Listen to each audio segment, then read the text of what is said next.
Hi hello నమస్తే welcome to my channel భయ. ఈ ఛానల్ కొత్తగా చూస్తున్నట్టయితే ముందుగా సబ్స్క్రైబ్ చేసుకోండి. అలాగే నేను చెప్పే వీడియోని వస్తే మాత్రం అందరికీ షేర్ చేయండి భయ.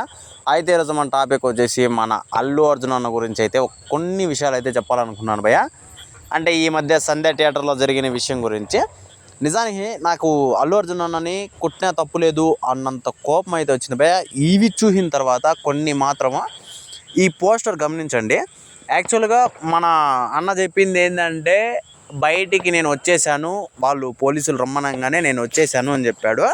కానీ ఈ పోస్టర్ చూస్తే, అంటే పోస్టరే కాదు చిన్న వీడియో కూడా ఉంది. మళ్ళీ నాకు కాపీ రైట్ అది ఇది అని చెప్పేసి తలకాయ తింటారని చెప్పేసి నేను ఆ వీడియో క్లిప్ పెట్టలేదు భయ్య.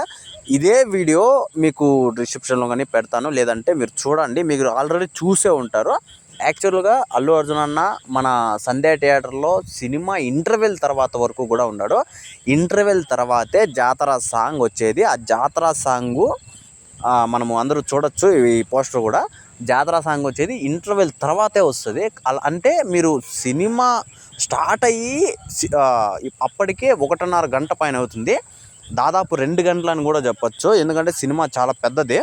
నిజంగా నేను ఒకటే అంటున్నాను, కొంతమందికి మాత్రం, అంటే అందరికీ కాదు, అసలు అల్లు అర్జున్ అన్న కంటే నాకు తెలిసినంత వరకు అల్లు అర్జున్ అన్న ఫ్యాన్స్ కొంతమందికి మాత్రం చెప్పాలనుకుంటున్నాను. మీకు బుద్ధి ఉన్నా లేకపోయినా కొంచెం వాడండిరా కొంచెమన్నా మీరు, లేకపోతే ఖచ్చితంగా అల్లు అర్జున్ అన్న అయితే జైల్లో వేస్తారు. ఇందులో ఎటువంటి ఇది లేదు. ఎందుకంటే మీరు చేసే హంగామా వల్ల ఇప్పుడు ఒక్కటే సొల్యూషను ఏంటంటే, అల్లు అర్జున్ అన్న నేను రావడం తప్పే అని చెప్పేసి ఆ ఫ్యామిలీ దగ్గరికి పోయి ఒక్క పరామర్శ ఇచ్చి ఏదో వాళ్ళకి కొంచెం సాయం చేసి అక్కడికి అయిపోయి ఉంటుంది. నువ్వు ఎంతసేపటికి నేను రాలేదు, నాకు సంబంధం లేదు, నా వల్ల ఏం జరగలేదు అని చెప్పేసి ఎంతసేపటికి కథలు చెప్తున్నావు. అలాగే ఫ్యాన్స్ కూడా తగ్గేదే లేదు, మేము జైలుకైనా పోతాము, మేము తగ్గము, అది ఇది అని చెప్పేసి అంటున్నారు. అరే, ఒకవేళ మన కుటుంబంలో మన వాళ్ళకి అలానే జరిగింటే మీరు అదే మాటలు మాట్లాడింటారా? మీకు కొంచెమన్నా సెన్స్ ఉందే అని చెప్తున్నారా? మీ వల్ల ఏం చేస్తున్నాడంటే ఆయన ఏదో కొంచెం ఒక ట్రాన్స్లోకి వెళ్ళిపోతున్నాడు, ఒక పెద్ద దీంట్లోకి వెళ్ళిపోతున్నాడు. అంటే మీరు చేసే హంగామా వల్ల, అంటే మీరు చూపించే దీనివల్ల. అరే, నిజంగా చాలామంది హీరోలను చూసాము మొన్న. అంటే మనకు అందరికీ తెలిసిందే, పవన్ కళ్యాణ్ గారు కావచ్చు, ఎన్టీఆర్ గారు కావచ్చు, చిరంజీవి గారు కావచ్చు, అలాగే పెద్ద పెద్ద హీరోలు మహేష్ బాబు గారు కావచ్చు, ప్రభాస్ గారు కావచ్చు, ప్రతి ఒక్క హీరో కావచ్చు, వాళ్ళు ఖచ్చితంగా వాళ్ళ ఫ్యాన్స్ని ఎట్లో అట్లా గౌరవంగా చూసే విధంగానే ఉన్నారు. వాళ్ళ ఫ్యాన్స్ కూడా ఆ హీరోల్ని అభిమానించేదానికంటే గౌరవంగా చూసేది ఎక్కువ ఉంది.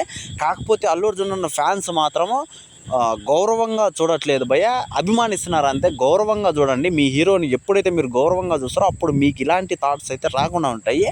ఒక చిన్న ఇష్యూని మీరు ఎంత పెద్దది చేస్తున్నారంటే, అంటే ఒక్కటి మాత్రం నిజం, ఇప్పుడు రేవంత్ రెడ్డి గారు చెప్పినట్లు మీరు చాలా గొప్పోళ్ళు కదా. ఇప్పుడు ఒక్కటి మాత్రం నిజము, ఇప్పుడు ఇంతమంది హీరోలు, అంటే హీరోలు రాలేదు, మనం తప్పు చెప్పకూడదు, కొంతమంది ఆర్టిస్టులు వచ్చి అక్కడ అల్లు అర్జున్ అన్నని పరామర్శించారు.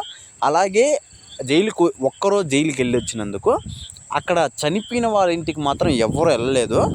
పోనీ మీరేమన్నా, అంటే ఫ్యాన్స్ ఏమన్నా పోయి వాళ్ళ కుటుంబానికి పర్లేదు, మేము ఉన్నాము, మేము ఆదుకుంటాము అని చెప్పేసి అల్లు అర్జున్ అన్న ఫ్యాన్స్ తరపున మీరేమన్నా పోయారా అంటే మీరు కూడా లేదు. అలాంటప్పుడు మీరు ఇన్స్టాగ్రామ్లో కావచ్చు, యూట్యూబ్లో కావచ్చు రచ్చ చేసేస్తున్నారు. అసలు ఎందుకు చేస్తున్నారో నాకైతే అర్థం కావట్లేదు. నాకు నిజంగా మీరు చేసేది ఒక్కటి మాత్రము తప్పు. ఎందుకంటే ఇప్పుడు మన ఫ్యామిలీనే అక్కడ ఉండింటే మీరు ఏ పరిస్థితుల్లో ఇదే మాటలు మాట్లాడింటారా? ఒకవేళ మీ ఫ్యామిలీనే అక్కడ ఉంది అనుకోండి, అక్కడ ఏదైనా అయింది అనుకోండి, అక్కడ మీరు ఏం చేసి ఉంటారంటే అప్పుడు కూడా మేము తగ్గేది లేదు, పోతే పోనీ మా ఫ్యామిలీ వాళ్ళు అని కూడా మీరు అనుకుంటారా అని చెప్పేసి చిన్నది ఒకటే మీరే ఆలోచించుకోండి. ఈ విషయాన్ని పెద్దది చేసేదానికంటే వాళ్ళ కుటుంబానికి ఏదైనా సాయం చేసేట్టుగా చేస్తే సరిపోతుంది. దానికోసం మీరు చాలా చాలా ఎక్కువ చేస్తున్నారు భయ్య. నిజంగా మీరు ఆలోచించండి. ఎందుకంటే ఇది ఒక్క రోజులో పోయేది కాదు. ఇప్పటికీ ఇది జరిగి పుష్ప సినిమా ఇప్పటికొచ్చి దాదాపు 10 రోజుల పైన అవుతుంది. ఇప్పటి వరకు జరుగుతూనే ఉంది. కొంచెం ఆలోచించండి, లేకపోతే ఇంకా పెద్ద ఇష్యూ అవుతుంది.